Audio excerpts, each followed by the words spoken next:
ఓం నమో భగవతే వాసుదేవాయ. ఓం నమో రుద్రాయ. శ్రీమాత్రే నమః. అస్మద్గురుచరణేభ్యః నమో నమః. అందరికీ నమస్కారం. మీ డాక్టర్ వెంకట శ్రీనివాసరావు నల్లమోతు. సంభవామి యుగే యుగే యూట్యూబ్ ఛానల్కి స్వాగతం. ఈరోజు మనం చర్చించుకోబోయే అంశం మహత్తర విషయం.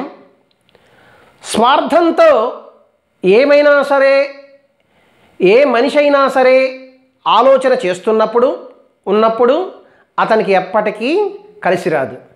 నిస్వార్థమైనటువంటి ఆలోచన చేస్తే మాత్రమే మనిషికి కలిసి వస్తుందనేటువంటిది మనం అర్థం చేసుకోవాలి. ఏది చేస్తే మనం అదే పొందుతామనేటువంటి ఆలోచన కూడా మనలో చక్కగా ఒక రకమైనటువంటి ఒక ప్రక్రియని మనకు ముందుకు నడిపించడానికి చాలా అవకాశం ఉంటుందన్నమాట. ఎప్పుడైతే మనం ఇతరుల గురించి చక్కగా మంచి ఆలోచన మనం చేస్తామో అప్పుడు మాత్రమే మనకి మంచి జరుగుతుంది. ఈ ఆలోచనలో మనందరం ముందుకు వెళ్ళాలి. ఇది లేనప్పుడు మనం ఎంత చేసినా సరే అది ఎంతో కొంత కొరతయి మనకి ఇబ్బందికరమైనటువంటి అవకాశాలు చాలా ఉన్నాయి. ఒకసారి మనము ఐతిహ్యాలు కనుక చూసినట్లయితే, ఇతిహాస గ్రంథాలైనటువంటి ఆ రామాయణ మహాభారతాల్లో మహాభారతమందలి ఇతివృత్తాన్ని కనుక తీసుకున్నట్లయితే, కృష్ణ అర్జునుల యొక్క మధ్య జరిగినటువంటి ఒక విషయము, వారు ఎవరికి ఏమేమి వస్తువులు ఇచ్చారు, తద్వారా అక్కడ ఏమి జరిగిందనేటువంటిది లోకానికి ఒక విలువైనటువంటి సందేశం అనేటువంటిది వీరు ఇవ్వటం జరిగింది. అదేదో ఇప్పుడు మనం తరచి చూద్దాం. ఒకరోజు కృష్ణ పరమాత్మ అర్జునుల వారు కలిసి చక్కగా వెళుతూ ఉన్నారు. మార్గం మధ్యలో వెళుతున్నప్పుడు ఒక పేద సజ్జనుడు యాచకునిగా వారికి కనిపించాడు.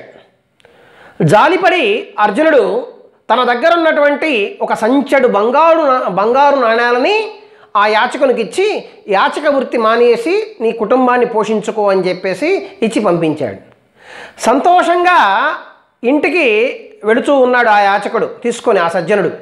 మార్గం మధ్యలో ఒక దొంగ ఆ సజ్జనుణ్ణి కత్తితో బెదిరించి ఆ సజ్జనుడి దగ్గర ఉన్నటువంటి నాణ్యాలు సంచిని మొత్తం లాక్కొని వెళ్ళిపోయాడు. మరలా ఆ పేద సజ్జనుడు నా కర్మ ఇంతే కాబోలు అనుకొని మరలా యాచక వృత్తిని అవలంబిస్తూ ఉన్నాడు.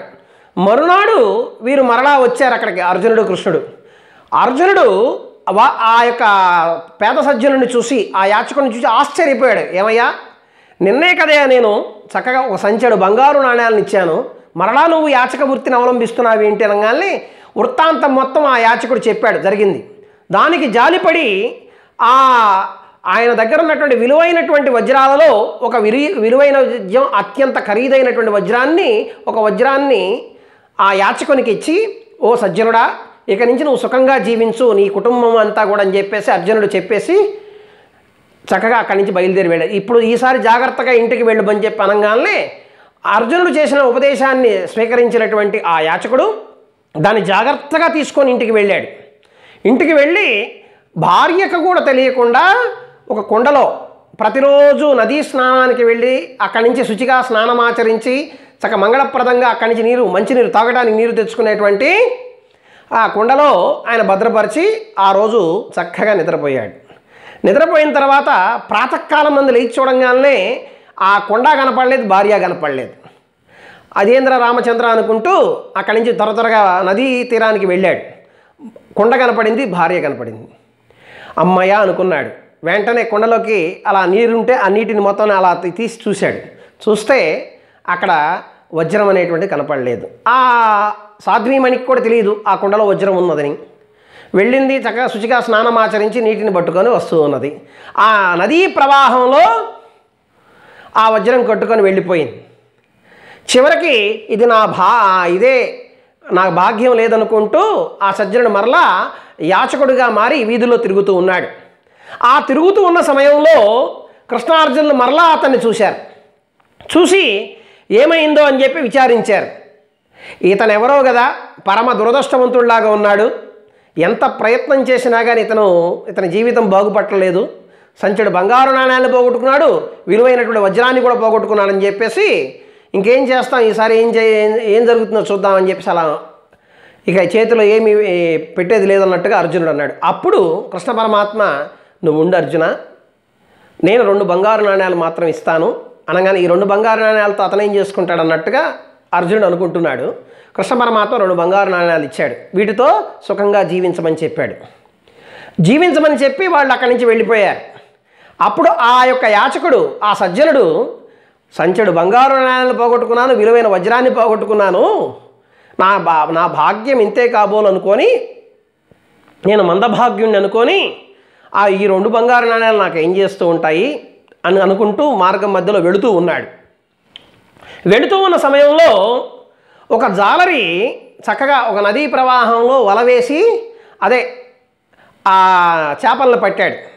ఆ చేపలను బట్టి కొన్ని చేపలను ఇచ్చేశాడు. ఒక చేప మాత్రం గిలగిల కొట్టుకుంటూ ఉన్నదన్నమాట, ఆ వలలో చిక్కుకొని ఉన్నది. ఈ సజ్జనుడేమో సాత్వికుడు, సాత్విక ఆహారాన్ని స్వీకరించేటువంటి వ్యక్తి. సరే, వెళుతూ వెళుతూ ఒక ప్రాణినైనా మనం నేను కాపాడదామనేటువంటి ఇతరుల గురించి ఆలోచిస్తున్నాడు. ఇప్పుడు ముందు చెప్పినప్పుడే తన గురించి ఆలోచన చేశాడు, తన కుటుంబం గురించి ఆలోచన చేశాడు. ఇక్కడ మాత్రం ఈ యొక్క 2 బంగారు నాణ్యాలతో నేనేమి చేసుకోలేను, కానీ కనీసం ఈ యొక్క జాలర దగ్గర నుంచి ఆ చేపను రక్షించి సంరక్షిద్దామని చెప్పేసి ఆ 2 బంగారు వరహాలని చక్కగా ఆ జాలరికి ఇచ్చి ఆ గిలగిలా కొట్టుకుంటున్నాడు చేపను తీసుకొని వచ్చి ఇంటి దగ్గరలో ఒక పెద్ద తొట్టి, ఒక తొట్టి ఉంటే తొట్టిలో వదిలాడు. వదిలితే చక్కగా అటు ఇటు కొట్టుకుంటూ ఉన్నది, అప్పుడప్పుడు గిలగిల కొట్టుకుంటూ ఉన్నది. అది చూసి ఆశ్చర్యపోయింది గృహిణి.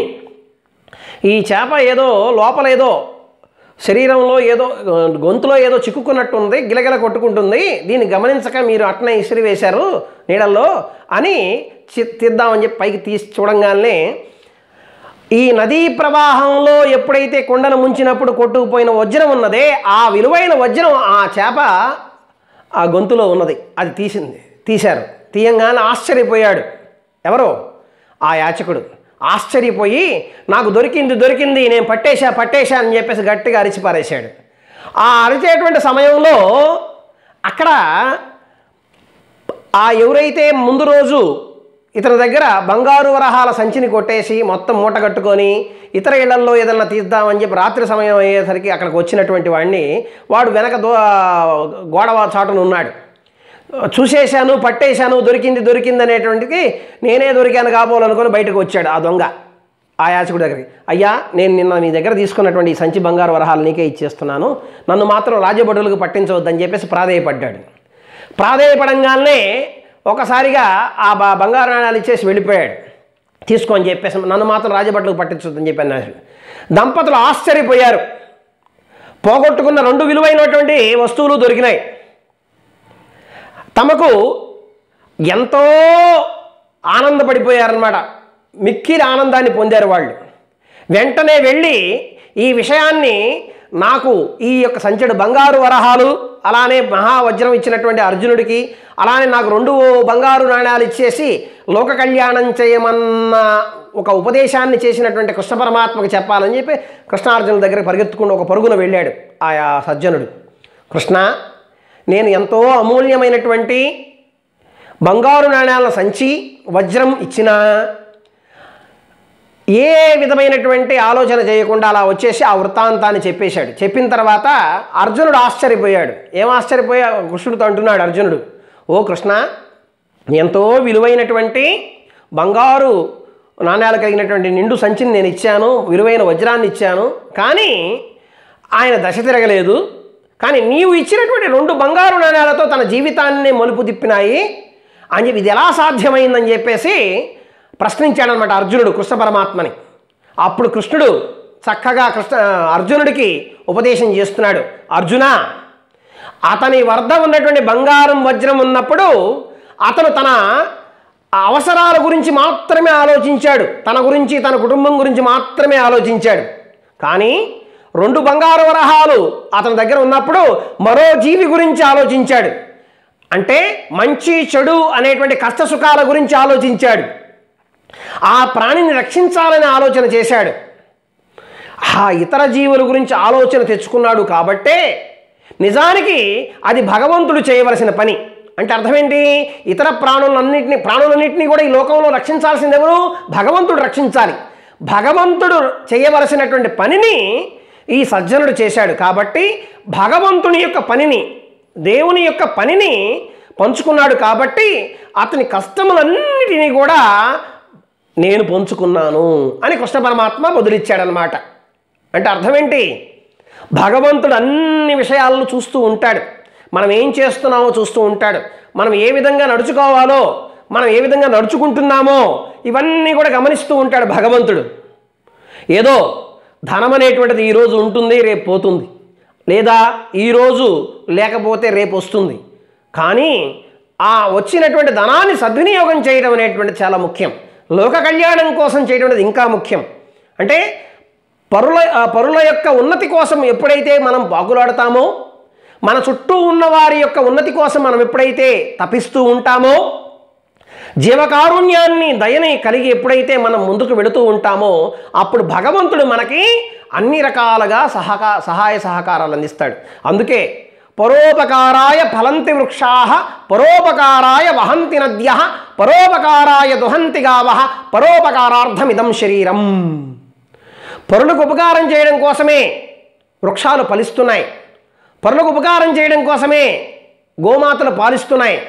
పరులకు ఉపకారం చేయడం కోసమే నదీమ్మ తల్లులన్నీ కూడా ప్రవహిస్తూ ఉన్నాయి. జీవనదులై ప్రవహించి మనకి చక్కగా పంటలు పండించి సస్యశ్యామలంగా మనకి పట్టెడు అన్నం పెడుతున్నాయి.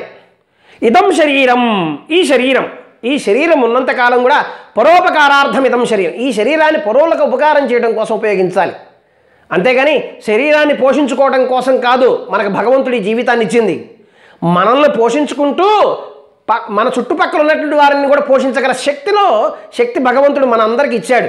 దాన్ని మనం సద్వినియోగం చేయటమే మనకు గొప్ప వైశిష్ట్యం. ఎందుకంటే అమ్మవారు కూడా చెబుతుంటారు, జల్లెలముడి అమ్మవారు, నీకున్నది తృప్తిగా తిని మిగిలింది ఇతరులకు ఆధారంగా పెట్టుకోమని. అంటే ఎంత గొప్ప వైశిష్ట్యం చూడండి అది. అంటే మనం తిన్న తర్వాత తృప్తిగా ఇతరులకు ఆధారంగా పెట్టాలి. అంతేగాని మన తర్వాత తరాలన్నీ కూడా బాగుండాలని చెప్పి మూటలు కట్టామనుకోండి, ఆ మూటలు మన తర్వాత తరాల వారికి శాపంగా మారతాయి. వారికి బతకాలనేటువంటి విలువ తెలిపించాలి, ఎలా బతకాల సమాజంలో నేర్పించాలి, వారి కాళ్ళ మీద వాళ్ళు నిలబడే విధంగా మనం ప్రయత్నం చేయాలి, కష్టపడేటువంటి తత్వాన్ని నేర్పించాలి, సమృద్ధిగా సమిష్టిగా అభివృద్ధి పదం వైపు నడవాలనేటువంటి ఆలోచన చేయాలి. ప్రతి విషయాన్ని కూడా సానుకూల దృక్పథంతో ఆలోచించే విధంగా మనం ఆచరింప చేయించాలి. అవి మనం భావితరాలకు ఇవ్వాల్సింది.